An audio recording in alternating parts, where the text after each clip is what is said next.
My name is Vaara. I'm the Chief Deputy Water Resource Commissioner for Oakland County.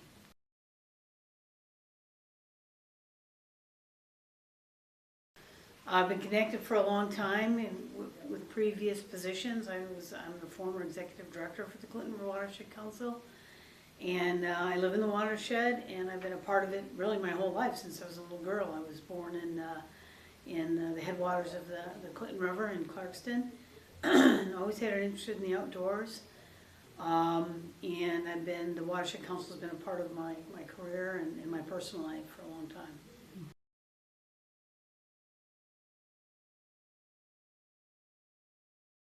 The Watershed Council has been a part of my career and my personal life for a long time. Mm-hmm. So how do you interact with the watershed now in your current role? Oh gosh, in many ways. Well, personally, I'm a member, and I try to stay in touch with Jennifer and the staff there. We see each other at meetings and events.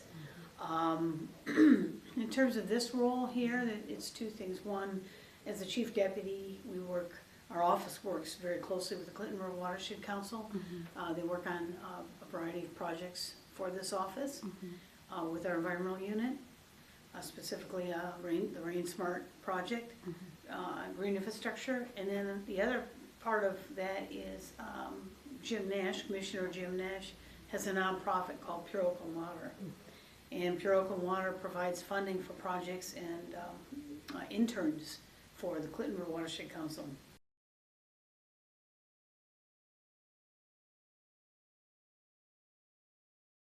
We had been involved with paddling groups for the river, but kind of loosely, nothing extremely organized.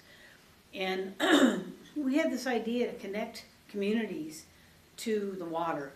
Not only the communities that are on the water, but all the communities within the watershed somehow, to try to make that connection. So the obvious choice was, connecting them environmentally with water and paddling. But we also broadened that and thought we need to do it through the history of the Clinton River, and education, and art, and communication.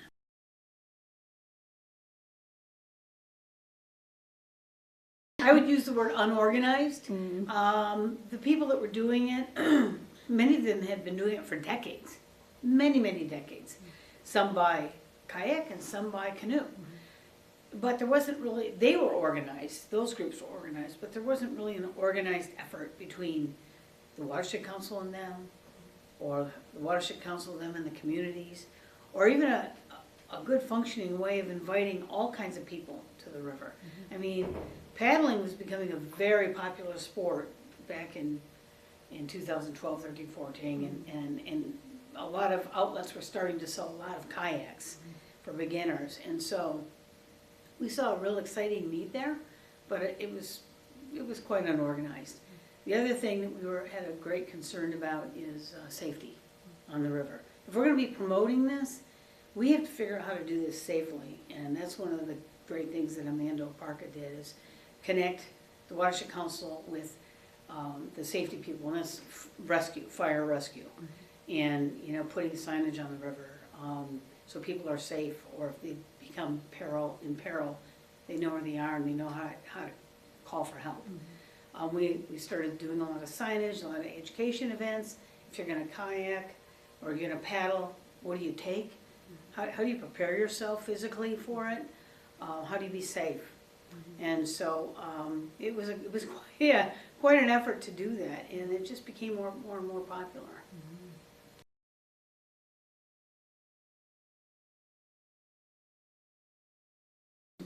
It's much more organized now, and people have a great awareness. I think there's probably still a lot of novices that are starting to, getting started.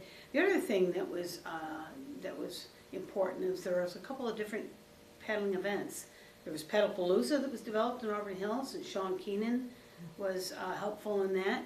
And then there was also a professional canoe event in Macomb County, and those are the folks that do the Al Sabo. I mean, they are serious canoers, and their crafts are quite expensive. So, and there was big prizes. So, those two events really helped, garner a lot of interest, especially Paddlepalooza, because that attracted all kinds of people and families, and that was really important.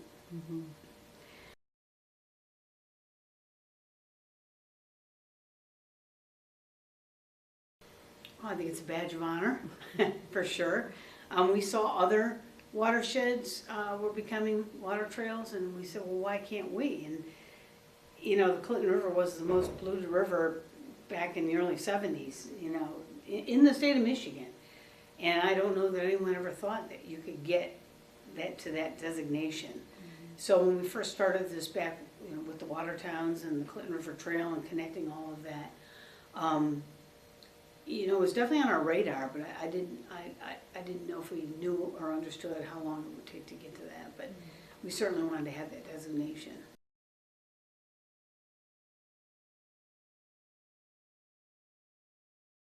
The serenity, the feeling that when you're on the river and you're paddling, you really don't know you're in an urbanized setting.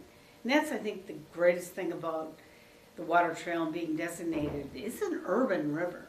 It's an urban environment. You're paddling through there, and there are many, many parts where, you don't realize you're in an urban environment. You think maybe you're up north.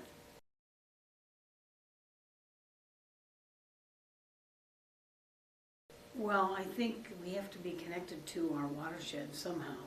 And unfortunately, I would say most people don't get the watershed boundary, and they don't even know. If you were to interview a handful of people, they probably wouldn't know which watershed they're in.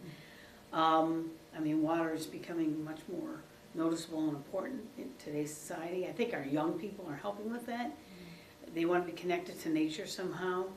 And I think it's extremely important to understand how you're connected to your water, and the fact that you have this right in your backyard, and there's so many different things to do right here in this urbanized environment. You can have a picnic, you can go to the water.